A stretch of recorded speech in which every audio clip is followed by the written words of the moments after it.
Hello, my name is Eric and I'm doing another one of my photography vlogs called One Body, One Lens, One Roll, One Day. I am here at Hinckley Lake in Medina County. It is actually kind of being worked on, it's drained right now. I think they're doing some service to the dam on the swimming side. Been here once or twice in this condition. Kind of a cool naturey area. There's paths to walk. There's picnic areas and stuff like that. Not much to do with the lake because it's kind of drained, but you know, that's what happens when you get a project like that started. It usually takes about a couple years to finish up. Today's camera is a Canon AE-1. This is not the AE-1 program, which means I could do full program mode. This is the classic AE-1. I can put my lens on aperture priority just on the A there, or I can pick my aperture on the aperture ring. And I've got shutter speeds from 2 seconds to 1,000th of a second, but I can't dial the shutter speed into a program mode. And you know, that's okay. I'm used to old manual cameras.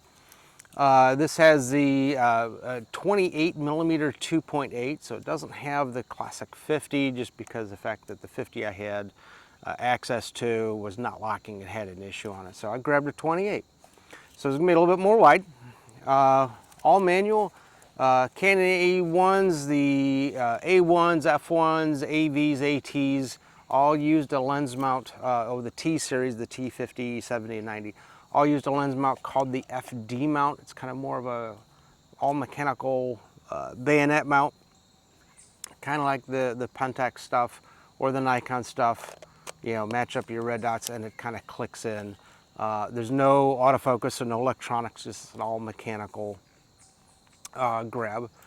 This one does use a slightly different battery than some of the other cameras I've shot. This uses a kind of a longer, we'll say about half the size of a AA battery, called a PX28, also known as a LR44 or SR44. Kind of depends upon the chemistry involved with the battery. The PX28s, I believe, were silver oxide. The LRs or the SRs might either be alkaline or lithium, but they all work. So the nice thing is you've got a couple different choices for batteries, and if you don't find one variant, you can usually find the other variant. Today's film was given to me by a friend of mine. Said, here's some rolls of film for your project, and he had no clue at what year they were expired or the condition they were kept in. This is some Fuji Superia Extra 400, and it does have a little Walmart tag on it. And I know Walmart hasn't carried Fuji film, especially the Superia line, in 10-15 years. So I'm going to assume this is a 15-year-old, maybe approaching 20-year-old expired. So I'm going to shoot it like 100. And the reason why I'm doing that is for about every 10 years in an unknown condition film, you want to slow it down by a stop. So I'm going to slow it down by 2 stops, just to give it extra time in the exposure. Hopefully no heat damage or anything like that. Otherwise, this will be a kind of an oops episode, but it's one of those mystery rolls. All right, let me load it up and then be right back. Okay, so I am seeing a little bit of an issue with this camera. Kind of getting it set for, oh, you know what, that might be part of my problem. My ISO is set way, way, way too high. Set for like 1600. Let me dial that back down to 100. That may solve my issue, because I was seeing something wasn't moving inside, just probably because of the fact that I was way off. Let me, come on. Lift up the ring and spin. And now I'm at 100. Okay, cool. And now I've got needle movement. That was my problem. So don't forget to, when you have these old manual cameras that don't read the DX code on the film, make sure you set the film speed correctly. It was set for 3200. No wonder it was burying the needle at like F16 and F22 and not moving, especially at like a 30th of a second. All right, so now I've got my ISO set correctly and the needle moves like it should. Let's see, what else are the cool things about this camera? With this camera, you could do a motor drive option for AA batteries and a little attachment at the bottom. You would have to remove this little cap right here So when the motor drive attaches, the kind of motor forks would grab the gear inside. And as you took a photo advance, typically you could do it at one shot, one shot, one shot. Some of them had a continuous, which would fire at about 1.5 frames per second.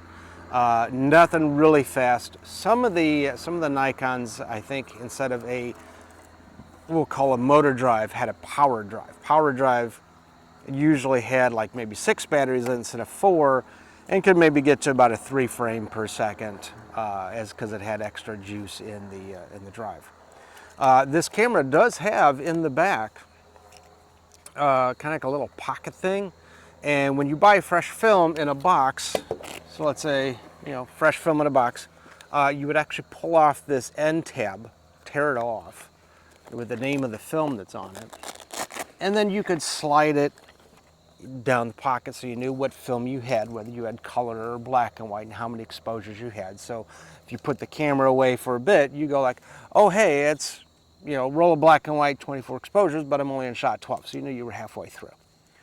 All right, I'm gonna get some shots around here. I will be right back. Okay, so 28 millimeters, pretty wide, a little bit wider than what your normal perspective is. If you want to make a comparison, normal vision for most people, when you have your 50 millimeter on, would be about the same as one human eye. So kind of cover up an eye, and that's your view that a typical 50 millimeter in a 35 millimeter camera format would show you. Other formats would be something different, like a 645 camera like my Pentax might be that 75 millimeter that I've shot before. 6x7s or something like that might be a 110 or 105. So whatever the base lens is, that's about the same as one human eye. Now a 35 millimeter lens on a 35 millimeter camera is about the same view as both your eyes. Now again, your eyes might vary a little bit, everybody's got a little bit, but typically in that 35 millimeter, that's what you're seeing with both eyes. 28 is going to be a little bit wider than that. So while I might be close to something, I'm getting the whole thing. So a picnic table is right near me. With a 50 millimeter, I might get half the table. With the 28, I'm getting the table and the video camera that I'm recording this on. So it actually is pretty wide. Really good for landscape, really good for street photography, so that way you can kind of shoot loose, shoot wide, and then crop in if you had to. All right, I'm going to go that way. Let me see what else I can get. Okay, so I've got my shutter speed at 1/25th of a second. Easy enough for me to handhold. I could totally handhold a little slower. I could probably handhold this about a 30th of a second. Just because of how wide I am, you won't see the shakes as much as if you had a longer telephoto lens.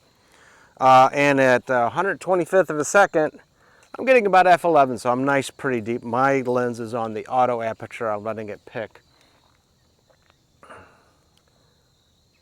So I'm getting pretty deep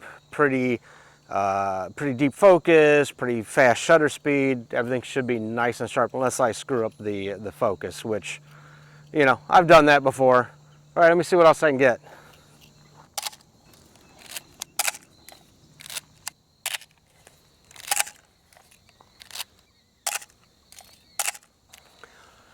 All right, I'm on shot 18. It's a 24 exposure roll, so I got about 6 shots left. Let me see what else I can get. Be right back. Okay, so that was my last shot. It looks like I only got 23 shots on this one. I think when I was loading it, I kind of, when I load it, I try to make sure it goes one full loop around the take-up spindle or the take-up reel. And sometimes I lose a shot because of it. But I would rather lose the one shot and only get 23 shots than, lose the entire roll because it slipped off. Okay. This is very similar to all the other manual cameras that I've shot so far. Underneath the camera is a release pin. I'm going to push. I like to hold it in just so it doesn't jump back out.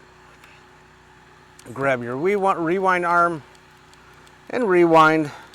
And as many winds is about how many rewinds you've got to do. So this being a roll of 24 should be around 20 something. I just felt it let go. pop it open. There's my roll of film. And I'm going to toss that in there. Now, the inside of this camera is a little different than the Pentax Super program that I've been shooting. On the take-up spindle of the Pentax, there's a whole bunch of little like rollers, and you tuck the film inside the rollers. This has got about 5 or 6 slots, and I take that when I load a new roll, I take that tail of the film and put it in one of the slots where the Pentax that's underneath the roller. Either way, with slots or rollers, you know, get it in there, and I always tend to make sure it goes one full loop around before I close it in advance to my good film. Okay, so today we were at Hinckley Lake, one of the picnic areas. It's a nice October morning. Figured I'd come on out while the weather's still nice. Got to do some yard work around the house later, so figured might as well do this early. Today's camera was the classic AE-1 circa mid-80s, early 80s. This is not the AE-1 program, this is the standard AE-1. And a Canon 28mm 2.8, kind of a standard lens. They did have some other versions, this is just the standard one. Today's film was some unknown condition Fuji Superia 400 with a Walmart tag on it, which leads me to believe it was a good 15, 20 years old. So I did pull it back to ISO 100, so I pulled it back one stop for about every 10 years. I thought it was out of date. As long as everything else is okay, not heat damage, not x-ray, anything like that, I should get some good base negatives. If not, then, you know, we'll see what happens, and I'll show you the bad negatives at the end if they're bad. But that's half the fun of film, is the suspense of waiting. Okay, photos will be posted at the end. Feel free to give them a thumbs up. Feel free to subscribe. New episodes about every Friday, every Saturday, with bonus location episodes every now and then. I did one on live theater, and I did one at Mansfield Reformatory. Really cool black and white infrared type stuff. So check that episode out, or check both those episodes out. Feel free to comment on your experience with the Canon camera or the Fuji Superia 400 speed film, or let me know what camera you're using. If it's something that I've got in my collection, I'll be more than happy to pull it out and shoot it. If not, maybe that's one I should go find. A couple cool cameras coming up, a couple of weird cameras coming up. See you next episode.